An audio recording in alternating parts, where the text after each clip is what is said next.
എത്യോപ്യയിലെ Tigray മേഖലയിൽ 2 വർഷങ്ങളായി തുടരുന്ന ആഭ്യന്തര കലാപത്തെ തുടർന്ന് സൗദി അറേബ്യയിലേക്ക് പ്രാണരക്ഷാർത്ഥം ഓടിയെത്തിയ നൂറുകണക്കിന് അഭയാർത്ഥികളെ സൗദിയിലെ സുരക്ഷാ ഉദ്യോഗസ്ഥന്മാർ വെടിവെച്ച് കൊലപ്പെടുത്തിയെന്ന വാർത്തയാണ് ഇപ്പോൾ അന്തർദേശീയ മാധ്യമങ്ങളിൽ നിറഞ്ഞു നിൽക്കുന്നത്.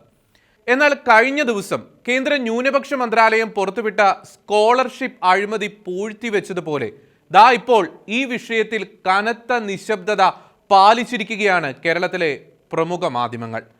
കഴിഞ്ഞ വർഷം ജൂൺ മുതൽ ഈ വർഷം വരെ നടന്ന ഈ കൂട്ടക്കൊലപാതകങ്ങളുടെ റിപ്പോർട്ട് കഴിഞ്ഞ ദിവസമാണ് അന്താരാഷ്ട്ര മനുഷ്യാവകാശ സംഘടനയായ ഹ്യൂമൻ റൈറ്റ്സ് വാച്ച് പുറത്തുവിട്ടത്.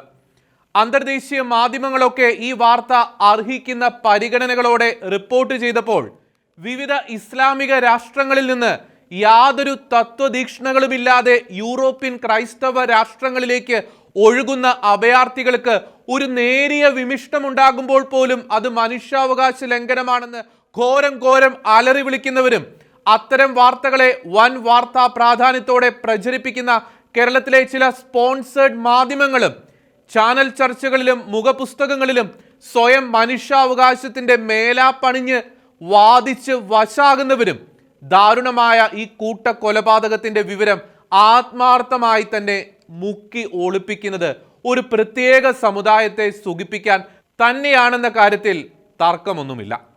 അപരനെയും തന്നെ പോലെ തന്നെ സ്നേഹിക്കുവാനുള്ള യേശു ക്രിസ്തുവിന്റെ ഉപദേശങ്ങൾ അനുവൃത്തമാക്കിക്കൊണ്ട് യൂറോപ്പിലെ ഒട്ടുമിക്ക ക്രൈസ്തവ രാഷ്ട്രങ്ങളും ഈ അടുത്ത കാലം വരെ ഇസ്ലാമിക അഭയാർത്ഥികളോട് കാട്ടിയിട്ടുള്ളത് ഉദാരമായ സമീപനമായിരുന്നു.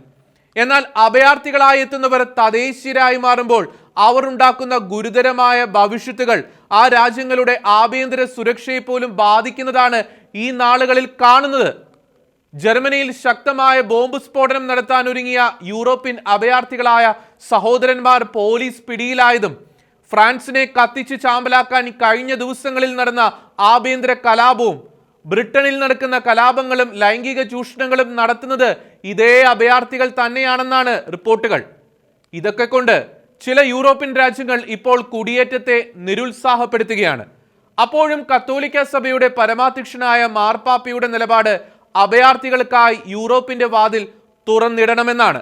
അതേസമയം ഖത്തറും സൗദിയും പോലെയുള്ള സമ്പന്ന ഇസ്ലാമിക രാഷ്ട്രങ്ങൾ മറ്റ് ഇസ്ലാമിക രാജ്യങ്ങളിൽ നിന്നുള്ള അഭയാർത്ഥികളോട് കാണിക്കുന്ന സമീപനം എന്താണെന്ന് ഇപ്പോഴത്തെ സംഭവത്തോടെ കൂടുതൽ വ്യക്തമായിരിക്കുകയാണ്.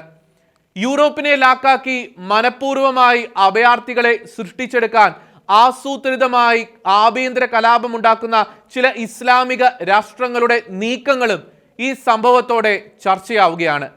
സുഡാനിലും എത്യോപ്യയിലും ഒക്കെ നടക്കുന്ന ആഭ്യന്തര കലാപങ്ങൾ അതിന് വ്യക്തമായ തെളിവുകളാണ്. ഇത്തരത്തിൽ ജീവന് ഒരു ഗ്യാരണ്ടിയും ഇല്ലാതെ ഇസ്ലാമിക രാജ്യങ്ങളിൽ നിന്നുള്ള അഭയാർത്ഥി പലായനങ്ങൾ ദിവസേന പെരുകുകയാണ്.